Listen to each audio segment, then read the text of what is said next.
today with a new car. So, Maverick Hybrid's gone, and we need a utility vehicle.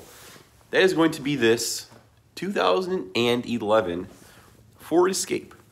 Now, I'm going to turn the camera around and do some more talking, but before we get started here, I owned one of these last year. I bought one from my neighbor down the street. I bought it for two grand. She was asking $2,500, paid $2,000 for it. It was a 2010 Escape, V6 all-wheel drive, XLT. That one had like a moonroof and had quite a few more options than this base XLS, which I'm actually starting to miss a little bit with this, but I'll get to that in a minute here. Anyways, before I bought the Mavericks and all that saga went down, I sold the Escape for $5,000 for a down payment on the Mavericks. And then after that, we all know kind of how the Mavericks worked out for me at that point. They're gone now. I need to figure out a utilitarian daily, and that was such a great car.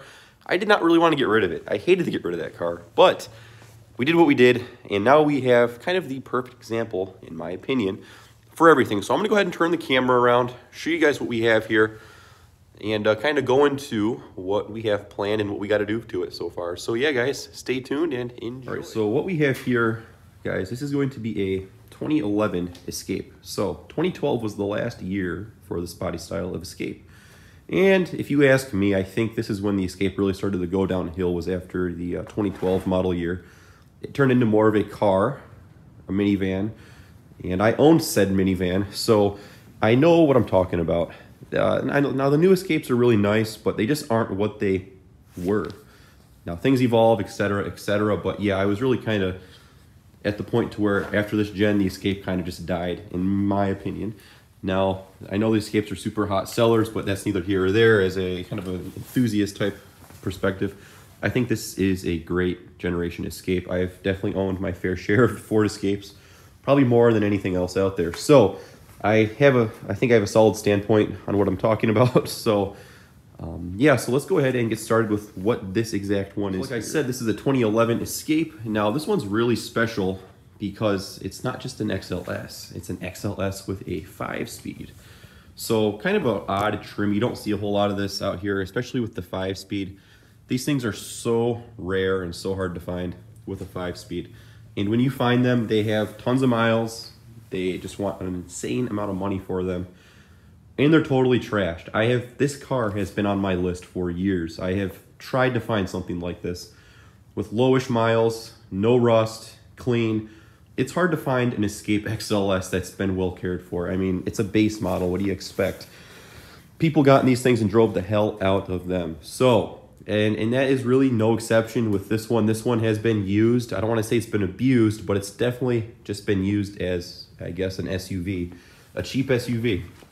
So the story behind this one is, I guess I'm technically the 4th owner of it, but it's been in the family since day one, and it's got records on it. It's got all types of maintenance records, oil changes. I mean, it was cared for as far as maintenance goes. Now, as far as like detailing it and, just generally caring for the vehicle, exterior-wise, it's been kind of overlooked. There's all types of scratches on it. It's not terribly bad, but it definitely needs some TLC, and we're going to do all that. I'm going to document it. And I really was not looking for a vehicle like this, but you know what? I have this channel. I'm going to put kind of the restoration on this car. We're going to go over this thing. We're going to revamp it. We're going to make it a nice daily driver. And yeah, we're going to do some nice upgrades to it. So like I said, this is from Tennessee, living in Michigan in the Rust Belt. It's hard to find a rust-free vehicle, and especially these Escapes. These things rotted like a year after they left. I mean, these things started rotting instantly. So like I said, that's why I went down to Tennessee to buy this car. It's virtually rust-free. I would say it's 95% rust-free. And unfortunately, when I got down there the other day, I asked for pictures of the car over the phone. He sent me a bunch of pictures, but he didn't send me pictures of the back wheels. I just assumed it was a Tennessee car. It's probably rust-free. So when we got down there, to my surprise, I was quite disappointed at finding some rust down here. Now, this is not bad at all for Michigan standards, but, when you're driving 500 miles, down south to buy a car, you're kind of hoping it's spotless and you're not going to have to stress over this. So we got a little bit of a rust bubble, not even a bubble. It's very fixable. It's going to be fixed. And that's the rust. That is the extent of the rust on this car. Everything else is spotless. I mean, the door lips are great. Everything's great. There's no rust. The trunk is rust free. I mean, my last Escape was all rotted up here. So it's very clean. It's just that little exception. And underbody's spotless. It's spotless, but it kind of goes back to where the previous owner, they never washed it. I don't think it ever got a car wash. So I spent some time yesterday really washing it down and spraying everything out. I mean, there was all types of like particles like under here and in the roof gaskets. I'm sure it's going to come out for weeks to come, but yeah, it just needed a very good residual wash. It needs a buff. It's in just good shape, but it can be better. So we're going to go ahead and actually start going to work on this thing, and we're going to have to rip the interior out. So let's get to the interior. There's a lot of talking going into this video, but there's just so much that I'm finding out with this car. And like I said, this is just the product of a car that was driven by the same person for 10 years and used as a vehicle. And unfortunately, this person had dogs. So looking at it, it's clean enough. I mean, this is just, it looks worse on video, but it is still, I'm going to replace this. This is all easy stuff we can do. It's just the whole fact that now I have to do it and get my hands dirty, which I didn't want to do. And I guess with all that being said, this was a $4,900 purchase right here. So pretty much, I bought this car for $4,900. He was asking $6,500. I just got him down. I just threw kind of a wild number at him, and he took it. Like I said, I just think he wanted the space, and I'm sure he got a trade-in value at the dealer. It was probably a lot less than that. But looking at it, $4,900 for something in this economy, this market in general, I think it's a fair deal. It's got 107,000 miles on it. Like I said, I have no issue with what I paid for it. Now I'm gonna have to probably put another $500 or $600 into it between parts. It needs front brakes, and it's gonna need the interior ripped out. So this thing smells like a dog. It's not terribly bad, but it's not up to my par. So we're getting rid of the dog smelling interior, and on top of that, this is an XLS model. The XLS models gave you even worse quality cloth seats. These things are not good quality, and they're stained, they're just worn out. And yeah, it needs a refresh. For the mileage, it's kind of rough, but it's not bad. Just looking at it, it's not bad. But like I said, I have a standard with used cars, so we're gonna make it up to that. What we wanted here was that. This thing is a blast to drive with the stick shift, just an absolute blast. So, like I said, we're gonna get the seats out of this today. We're probably gonna take the headliner down. Like, this is all stuff I don't wanna do, but like I said, I'll show you guys what we're doing to it. So at the end of the day, when this thing is all complete, we can look back and see where we started from. So, like I said, the steering wheel is nasty. Look at that. I don't understand how people can just drive this stuff and not notice these details every day. I don't understand how people can just be that nasty. So we have the perfect way to combat that steering wheel. We have a brand new old stock leather wheel. Picked it up on eBay for a hell of a deal.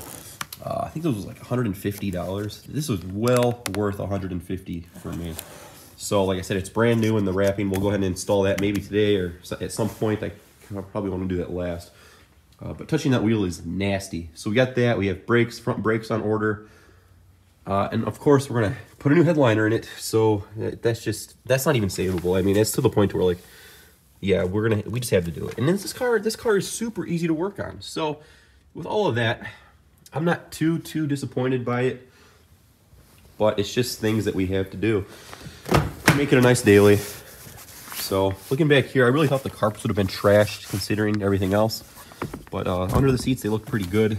I think these carpets are going to get a hell of a shampoo. I think the carpets are savable, so I'll go ahead and get the interior out and do the carpets and just take my time on it. But to get the headliner off, we have to take all these plastics off. We're going to add roof rails to it from the factory, so we have to also take the headliner out for that, so that'll be a good time to install those. We got a whole plethora of things we're going to do to this, so I'm super excited to get on it.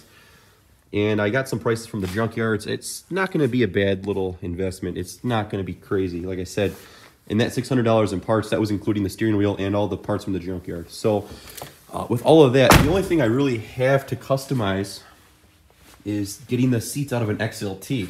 Power seats are in the XLT. You get a power driver seat, which will also give you tilt function. You can do everything with the power function. So I have to somehow wire the power seats up unless Ford's got like a mystery plug down there. But knowing early 2000s Fords, it's probably plumbed for power seats. You just have to plug it in. So maybe even add a fuse. And honestly, these might even be automatic headlights because I see a sensor right up there on the dash. You could probably get ForScan and get the automatic switch and just wire those in. I might even play with that. So I know there's a lot of talking here. There's a lot to go over with this car, but this is just the first initial video. And the car is frozen right now. So like, I ran through the wash and put it in the garage. We are in the middle, quite literally at the beginning of spring right now. Excuse that, see the mirror. We decided to get 15-degree weather. So it's kind of hard to work on it. That's why I have the heater over there. So probably a lot of time lapsing in this first video. So there's the under the hood, super clean, no corrosion. I mean, it's spotless. That's not rust, that's just dirt. So like I said, I even gave it a good wash at the car wash. I'm gonna insert the clip probably right here. All right, yeah, so here it is. I know I'm making this video kind of right now, but I'm inserting this as I'm in my garage. I already started detailing it, but I'm just trying to get all the residual knocked off this thing. So this is what it looks like right now before we run it through the wash. We just hosed it off. It hasn't been washed in probably years. It's just, yeah, it just needs a good wash. I'm gonna go ahead and detail the engine. I'm gonna spray the engine off. I have no cleaner. Just gonna hose it off. Try to get it as dry or as clean as I can without getting anything wet or damaged. But this is the before. You'll see the after, just how much better it will look. So yeah, here it is. Just kind of go through the process of getting the residual off before we start really tearing this thing apart and beginning the escape saga. So I had to spray all these door jambs out and all that stuff. So we're gonna start with a good base.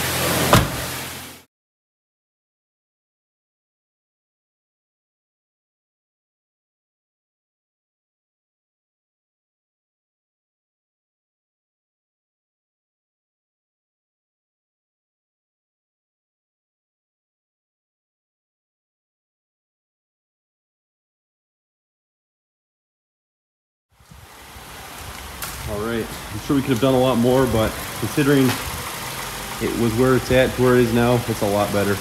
So yeah, there's the engine. Looks brand new. Perks of buying a Southern car. So yeah, no corrosion or anything like that to worry about. So go ahead and get this shut up, and now we're gonna run it through the actual car wash. And there it is though.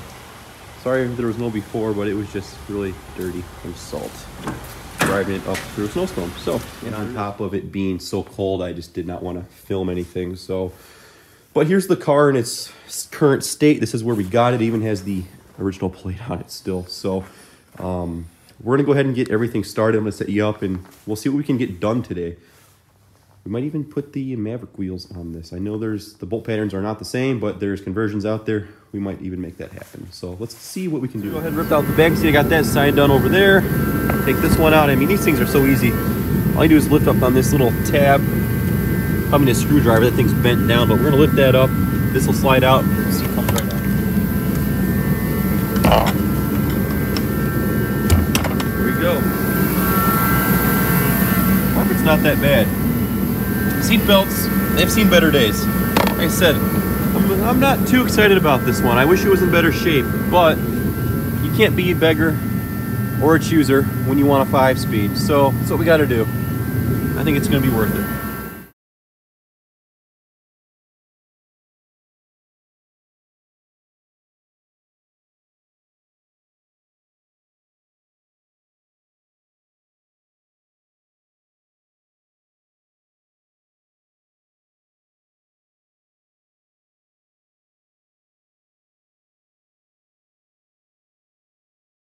There guys, so as you can see right there, I just did a time lapse, and that was maybe all in about 10 minutes to remove this stuff. So that's why I say I'm not too afraid to tackle this. There's no electronics, simple nuts and bolts you need to remove. And we have pretty much a gutted Escape. So there's our pile. I don't anticipate putting any of that back in. And at this point, I really don't even want to try to save these things. They're just far gone. I mean, yes, you can sit in them if you're not really, you know, like I said, it's not up to my level standards. So if I'm going to drive an 11-year-old car, it's going to have to be really clean and nice. So that's what we are working on right now, as you can see. We got these big bolts out of here. Everything has been put back, so we don't have to worry about losing it. And the mighty fine thing about working on a Southern car, nothing's rusted. No bolts are rusted or anything. That's my only complaint, I guess, is going to be going to the junkyard, probably dealing with locked up bolts, because these things rust out super easy. But I found a pretty clean escape of the junkyard. Like, the interior is exactly what we want. And so I guess our next step here is going to take it to the car wash. We're going to vacuum it out, prep the carpet for shampoo, because looking at the carpet right now, nothing's too bad. Driver's seat's going to have to stay in, obviously. That's going to be the last thing we take out. But yeah, there it is. We're going to vacuum it out and, like I said, shampoo it in a few days. After we get back from the car wash vacuuming, we're going to probably tackle this headliner. So it's going to require removing or disconnecting the battery post, because we do have curtain airbags. We don't want to mess with anything up there. And yeah, we're going to kind of go at it. This headliner is in good shape overall. It's mainly the back end is kind of what I don't want to look at. And it's a little scuffed. It's dirty. And like I said, if we're going to be installing the roof rails, the headliner has to come out anyways for the bolts to, you know, pull the the roof rails down. So it's one of those things, like, we may as well do it since we're going that far. So let's go ahead and get this floor cleaned. All right, so I'm even taking this package tray out right here, just because all of the stuff, oh man, just everything. I saw all of that. It's held in with 4 bolts, and being an XLS, you don't get any storage under here.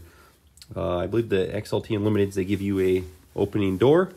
We're going to go ahead and put that in here as well. Like I said, the parts for this thing are cheap. We can do it. It's accessible. All nice, useful modifications, seriously. So yeah, we're going to get this thing cleaned out.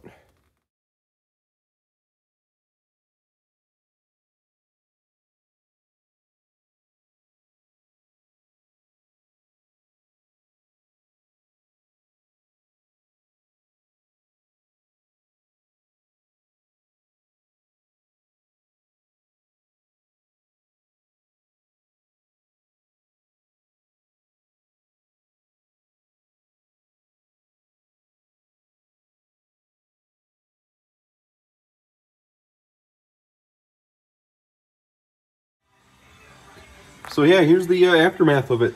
Everything's all been wiped down for the most part. Obviously, we're going to go back and fine scrub just about every plastic in this thing, but we have a perfect baseline right now. So I'm going to take some scrubbing bubbles and get to town over here on the interior. As you can see all that right there. It's pretty dirty. We go hard ahead and take all this trim off, but yeah, the carpet, pretty good. A few coffee stains, obviously, but yeah, this carpet turned out super, super good compared to what I thought it was in the first place. But yeah, we're starting to see somewhat of a improvement here, dramatic improvement. So